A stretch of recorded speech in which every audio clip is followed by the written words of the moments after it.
Sa pag-alis ng kasintahan ni Hana, pinili niya munang ibaling sa iba't ibang activities ang atensyon para di mangulila sa kasintahan. Makita kaya niya ang tunay na pag-ibig dito? O patutunayan na ang pangako ay di napapako? Ito pa rin ang Maalaala Mo on Radio.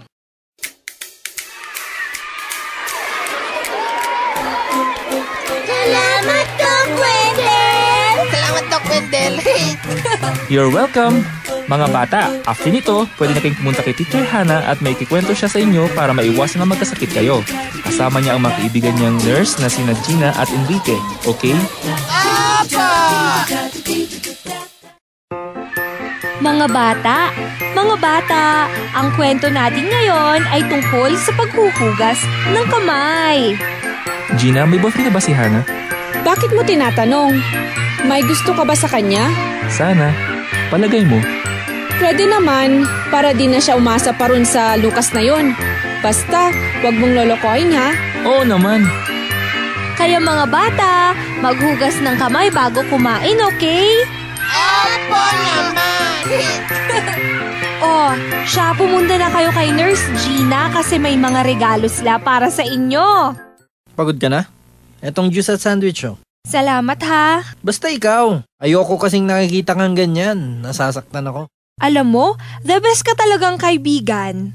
Ay, yan lang naman kasi turing mo sa akin eh. Napakamanhid mo. Huy, Enrique! Saan ka pupunta? Enrique! Ano ko yung problema ng mokong na yun? Hana, salamat sa pagtulong mo ha. Anytime, Doc Wendell.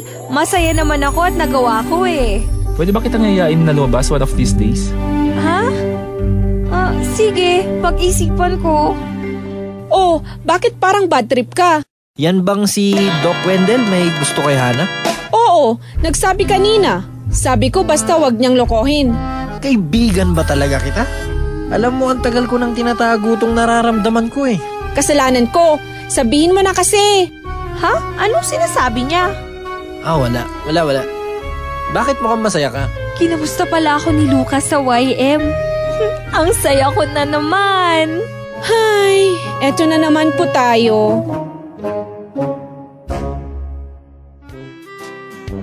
Makikipag-date kaya siya kay Wendell? Mararamdaman kaya niyang mahal siya ni Enrique? O hintayin pa rin niya si Lucas? Sundan bukas ang pangakong di mapapako dito sa Maalaala Mo on Radio.